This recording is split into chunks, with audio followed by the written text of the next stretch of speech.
Hello, my name is Jesse Mecham with another episode of the Jesse Mecham Show. And here I obsess each week about spending purposefully with that extremely important person in your life. Where, as a kid, perhaps we saw it not work that well as it relates to money. Perhaps. Maybe you were one of the lucky few where your parents exhibited fantastic behavior and beliefs around money. But for a lot of us, you just look at the numbers. When you have 85% of people living paycheck to paycheck, by definition, worried about money, if that is your situation, then you translate that into a household where money talks are always, spicy. Because there's stress there. And where there's stress, it's hard to kind of be able to take a step back. It's no surprise that we see money. It's cited as the number one reason for divorce, for relationship strain. I have this quote. Let me see if I can pull it up.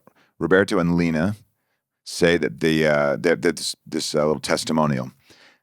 And we hear this a lot. Not only reduced financial stress, check, but also deepened our trust and connection, allowing us to enjoy our time together more fully.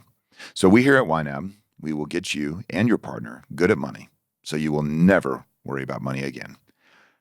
However, that is not the norm. We are bucking the trend here, and we are getting people like Roberto and Lena to say, not only are we not stressed about our finances, but it is actually deepening our relationship. So when people sometimes will do the whole, hey, Jesse, it's just money. It's not as important as your health or your relationships. Well, guess what? Maybe they're all really, really so related that it absolutely is. And it is. You will see bad behavior. Maybe you saw it as a kid or maybe you didn't. But you will see bad behavior everywhere. You can listen to it if you listen not even a little closely as your friends talk about money, and you maybe are sharing as couples, you'll hear things like that. Hiding spending from a spouse because you don't want the judgment. Or if you're the person that does the money, then you're really protective / possessive of it. Or you resent your partner for their spending because every time they spend, you kind of feel like we could be doing better. You're the primary breadwinner, and you feel like because of that, you somehow have more say in the resources. You're the one that pays the bills, so you feel like you have more say in how the money is spent. All of these situations are not I would say they cause the worry, but I don't know if the worry is causing this or if it's causing the worry. Either way, we can get rid of the worry by changing the beliefs that you have about the money itself. All of that I described is basically you observing as a kid, perhaps, or observing in the world, money is bad. You think about the movies that we would watch where it's like, money is like this person in this movie, all they care about is money. And then they have a transformation story, and then you find out they don't care about money at all because only evil people do.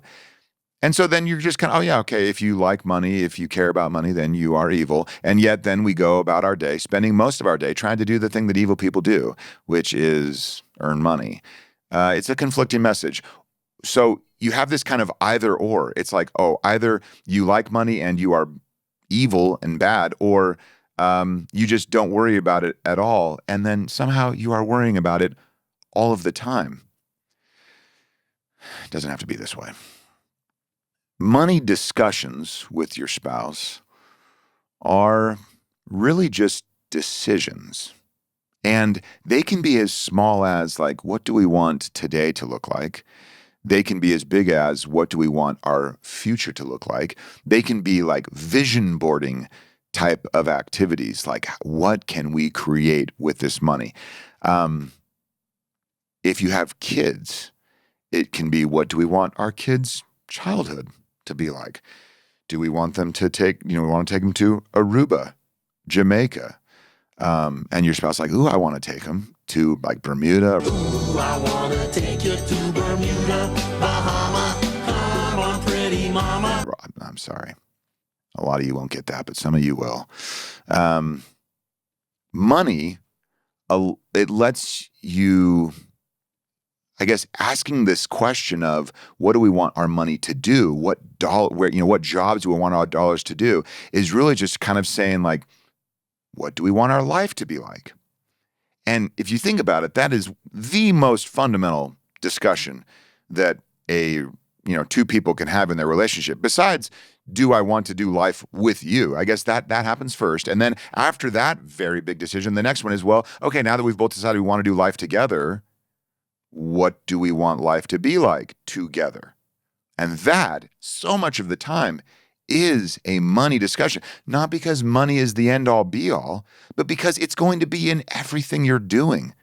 So just know that when you're having money discussions, they're really life discussions. Now, one tip, one tactic, one special word. This special word will unlock your next conversation with your spouse as it relates to anything. I'm going to say anything. This is the word: curiosity. I want you to approach the next conversation with curiosity. And you know what? I'm not a therapist. I go to a therapist and I see the value, but I almost want to say, try this in any domain, any conversation. Yes, do it. Do it. I'll do it. You do it. Okay? Agreed? We'll both do it together. All right. So the next time I have a conversation with Julie about anything, I want to be curious. Okay? That is my whole job. Curiosity. She might be telling me about Rose's dance class. I will be curious. She might be telling me about some random thing that some random person said to her at some random store. I will be curious. She might tell me about what happened on the road on the way to the store. She usually gets a story there. I will be curious. Now, if it were a money discussion, be curious. And you will find, and you have to be sincerely curious, but you can do this. If I can, you can. If you are sincerely curious, I promise you, then figuring out, what do we want our money to do? What jobs do we have for these dollars? Approach it with curiosity. That is the killer word. That is the killer situation. The killer positional statement that you can make is to yourself, I am so curious about this. Why is it this way? Not condemning, not good or bad, no judging, because curiosity is not judgment. Curiosity is not right or wrong. Curiosity is just, and then a little head tilt, perhaps. If you're listening, you didn't see my head tilt. It was subtle, but it was there. If you can be curious, it's just a matter of then exploring your relationship together, exploring your life together. And you can figure out that money will do what you want it to do together. Money will amplify what you want. Money is this dutiful soldier that will just go out and do as it is told. It will make everything easier, not earning more of it, but knowing what it is for together. That is the beginning, not the end, but it is the beginning of both of you never worrying about money again.